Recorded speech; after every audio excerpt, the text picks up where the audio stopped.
Gratis kali besok. Anis, Anis.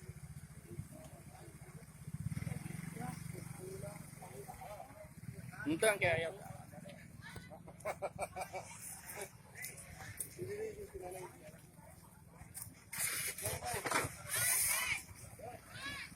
siap sok. Sok gratis sok. Bismillahirrahmanirrahim. Assalamualaikum warahmatullahi wabarakatuh. Ketemu lagi dengan saya Yusuf di channel Saiful Zaman. Inilah celoteh rakyat jelata. Sekilas saja nih, ada drakor, drama di tengah corona. Jadi ceritanya Ebenezer, ketua Jokman, resmi melaporkan Denny Siregar ke pihak kepolisian. Tepatnya pada hari Rabu 9 Maret 2022. Jadi kita lihat aja nih bagaimana kelanjutan kasus perselisihan antara seorang pendukung dengan alat pengalih isu. Siapa yang bakal jadi pemenangnya? Yo, nah silahkan tebak di kolom komentar di bawah. Insya Allah pemenangnya nggak akan dapat apa-apa karena ini bukan giveaway. Ini ada yang kirim pesan singkat dan melalui pesan ini yang bersangkutan ingin tahu bagaimana hukum tentang dua hal. Yang pertama adalah sikap yang harus kita tunjukkan saat berhadapan dengan kemungkaran. Dan yang kedua adalah hukum mengenai berbicara soal kejelekan seorang pemimpin. Ya kan, saya jadi kesindir ya. Tapi benar, apa yang dia tanyakan ini benar. Kenapa? Karena sesuai dengan yang diriwayatkan oleh Al-Baihaqi. Sebagai seorang muslim, kita seharusnya ini menjalankan segala sesuatu ini dengan penuh kehati-hatian. Kita harus selalu kembalikan semua langkah-langkah kita ini kepada hukum-hukum yang berlaku. Kalau misalkan kita sudah melakukan hal tersebut, insya Allah kita sudah memperoleh predikat takwa. Kembali ke pertanyaan tadi, kalau kita bicara bagaimana sikap kita saat berhadapan dengan kemungkaran, dan juga soal hukum bagaimana saat kita membicarakan kejelekan dari seorang pemimpin, maka satu hukum yang paling dekat kepada dua perkara ini adalah hukum ghibah. Jadi, kalau kata hadis riwayat Muslim nomor 2589, intinya mah yang namanya ghibah ini ngomongin kejelekan orang di belakang. Kalau benar itu disebut ghibah, kalau salah itu disebut fitnah. Nah, kalau merujuk pada Quran surat Al-Hujurat ayat 12, maka jelas hukumnya ghibah ini nggak boleh. Tapi, kalau kata Imam Nawawi, berdasarkan syarah Sahih Muslim 16.2 124-125, ada 6 perkara yang bikin ngomongin kejelekan orang lain ini tidak termasuk ke dalam ghibah. Yang pertama adalah mengadu tentang tindak kezoliman atau seseorang yang terzolimi. Misalkan ada orang datang ke Pak Lurah. Pak Lurah, tolong dong. Itu tuh oknum-oknum dari pemuja setan independen ini sudah mengkorupsi uang iuran sampah saya. Saya sebagai rakyat jelata, rakyat di tempatnya Pak Lurah ini merasa terzolimi. Dan apalagi nih Pak, beberapa kali saya lihat oknum-oknum dari pemuja setan independen ini suka memposting kemewahan yang mereka miliki. Bahkan tidak jarang mereka memposting foto-foto mereka lagi party-party. Lalu yang kedua, meminta tolong agar suatu perbuatan mungkar ini diberantas karena sudah mengganggu. Misal, Pak Hansip, di tempat Bapak ini sekarang ada prostitusi dan juga perjudian yang mengganggu kami sebagai rakyat di sini. Apalagi preman-preman yang suka jaga tempat prostitusi dan judi itu suka ngegangguin cewek-cewek lewat. Bau aspal juga. Tolong diberangus ya Pak. Tolong diberantas sampai habis. 3. Meminta fatwa pada seorang mufti. Ya, ini nggak usah dikasih contoh. Ini logis banget. Tidak mungkin kita datang kepada seorang ustadz saat kita mempunyai masalah dengan orang lain, apakah dengan suami, istri, atau dengan siapapun, tanpa menceritakan aib dari orang yang bermasalah dengan kita tersebut. 4. Mengingatkan orang lain tentang sebuah keburukan, sehingga orang lain itu tidak terjerumus kepada keburukan tersebut. Contohnya, hati-hati sama ustadz yang rambutnya lurus itu.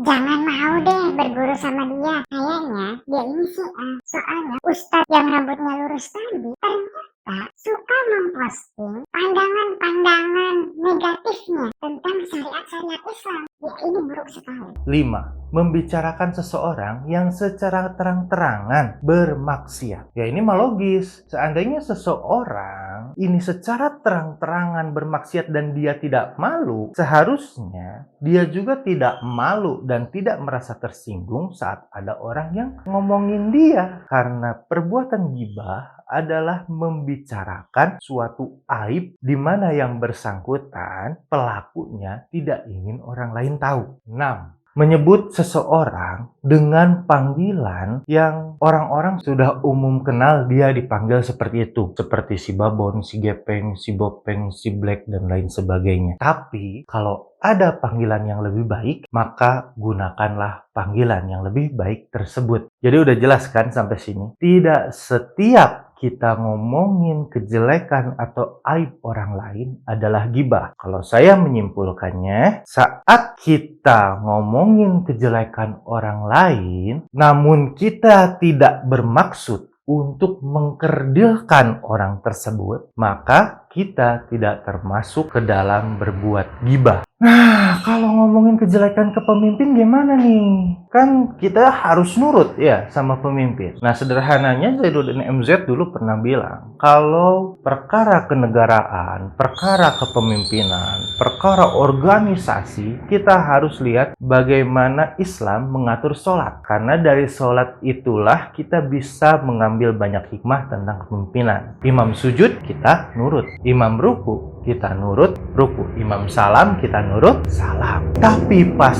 imam salah gerakan, apa yang harus makmum lakukan? Memperbaiki dengan cara mengingatkan imam. Terus bagaimana sikap seorang imam, seorang pemimpin, seorang khalifah saat ada orang-orang yang memberikan kritik, yang memberikan saran, yang memberikan nasihat kepada mereka? Jadi saya teringat kisah Umar bin Khattab. Jadi waktu itu Umar bin Khattab sudah jadi khalifah dan dia bersama salah satu sahabat yang bernama Aslam pergi ke suatu daerah. Dan waktu itu Umar melihat seorang ibu-ibu yang sedang memasak air terus-terusan dan anak-anaknya menangis. Pas Umar tanya lagi masak apa? Ternyata lagi masak batu. Kenapa masak batu? Untuk menghibur anaknya yang menangis kelaparan. Yang luar biasanya di sini apa? Ibu-ibu tersebut mencaci maki Umar bin Khattab dengan kata-kata yang tega. Apakah Umar marah? Enggak. Umar balik lagi, mengambil gandum, lalu mengantarkannya langsung dengan pundaknya sendiri. Aslam waktu itu udah bersedia untuk membantu Umar, karena kan Umar bin Khattab sudah tua. Tapi Umar bin Khattab bilang, ini tanggung jawab saya. Penderitaan ibu itu akan saya pertanggungjawabkan sebagai seorang pemimpin nanti di akhirat. Jadi,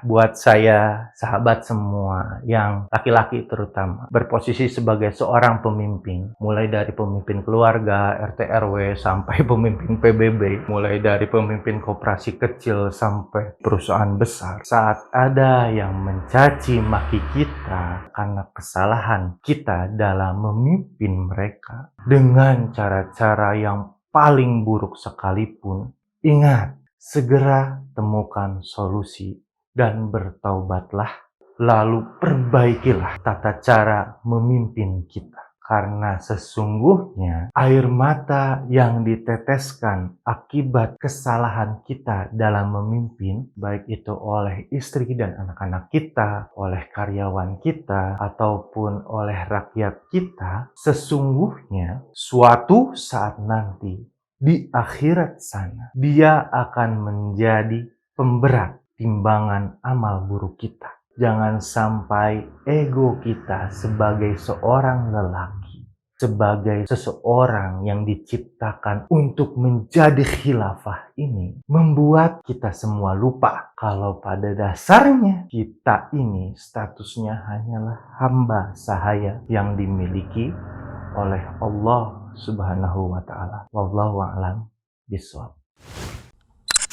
Terima kasih sudah menonton video ini sampai akhir. Bila sahabat semua tertarik untuk menonton video-video seperti ini, sahabat bisa memberikan dukungannya kepada kami dengan membeli merchandise yang ada di bawah ini.